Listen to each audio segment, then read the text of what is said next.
नमस्कार मंडळी, श्री स्वामी समर्थ. आज आपण पाहूया आषाढ स्पेशल गव्हाचं पीठ आणि गूळ घालून गोड अशा खुसखुशीत अशा पापण्या. हे पहा, 2 वाटी गव्हाचं पीठ, अर्धी वाटी बेसन, 1 वाटी गूळ, 1 चमचा खसखस, 2 चमचे एकदम भरून तूप, बडीशेप पावडर ओबड-धोबड अशी वाटून घेतली आणि पाव चमचा मीठ. हे पहा, 1 वाटी गूळ घेतला आहे, 1 वाटी पाणी घेतलं आहे. ज्या वाटीने गूळ घेतला आहे ना, त्याच वाटीने पाणी घेतलं आहे आणि ते जरा गरम करून घेतलं आहे. आता ते एकजीव करून घेऊया. गूळ आणि पाणी 15 मिनिटासाठी झाकण लावून ठेवूया. गूळ नंतर विरघळणार. आता आपण तूप घेतलं होते ना, ते छानपैकी गरम करून घेऊया. एकदम असं कडकडीत नाही करायचं, हलकंसं गरम करायचं. हे पहा, गॅस बंद करायचा.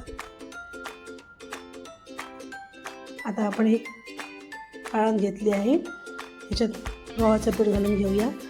ज्या वाटीने बेसन घेतलं आहे ना, त्याच वाटीने मी गव्हाचं पीठ 2 वाट्या घेतलं आहे आणि अर्धा वाटी बेसन घेतली आहे.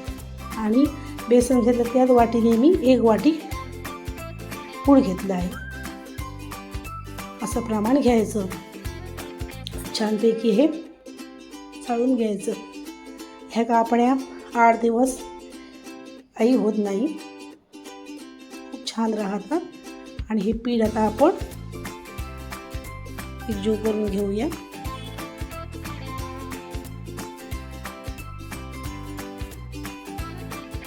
आता तूप घालून घेऊया.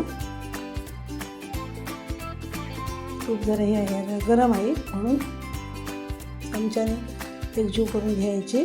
असं हाताने चोळून घ्यायचं. आणि हे पहा, छानपैकी चोळून झालं आहे. पिठाचा असा मुडका करून घ्यायचा. हे पहा, छानपैकी तूप पिठाला लागलं आहे. आपण गुळाचं पाणी घेतलं होतं ना, गूळ छानपैकी पाण्यात विरघळलं आहे. आता थोडं पाणी घालून, गुळाचं पाणी घालून पीठ मळून घेऊया. हे पहा, गोळा छानपैकी मळून झाला आहे.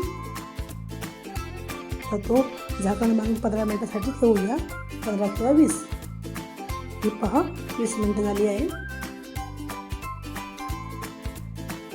छानपैकी गोळा घ्यायचा. आपल्याला छोटा मोठा पाहिजे तसा घ्यायचा. पण छानपैकी तो पळपळवर असा लाटून घ्यायचा. त्याच्यावर वरून असा खसखस घालायचा. आरामात असं लाटून घ्यायचं छानपैकी.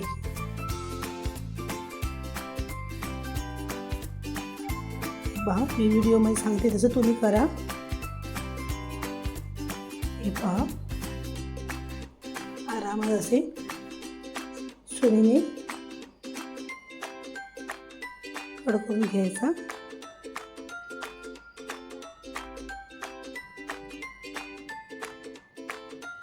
असे आडवे करून घ्यायचे. आपल्या खूप छान होतात, मस्त होतात.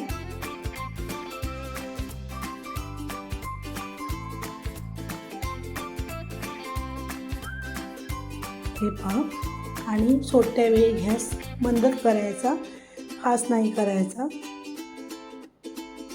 हे पहा, छानपैकी कलर आला आहे. हे पहा, खूप छान दिसत आहे. हे पहा, आपल्या कापण्या तळलेल्या आहेत. खूप छान दिसत, मस्त झाले आहेत. हे पहा, एक तुम्हाला तोडून दाखवते. मस्त खुसखुशीत झाली आहे. तुम्ही पण नक्की करून पहा. व्हिडिओ आवडला असेल तर लाईक करा, शेअर करा, सपोर्ट करा. चला तर पुन्हा भेटूया अशाच एक छानशा रेसिपीसह. तोपर्यंत धन्यवाद.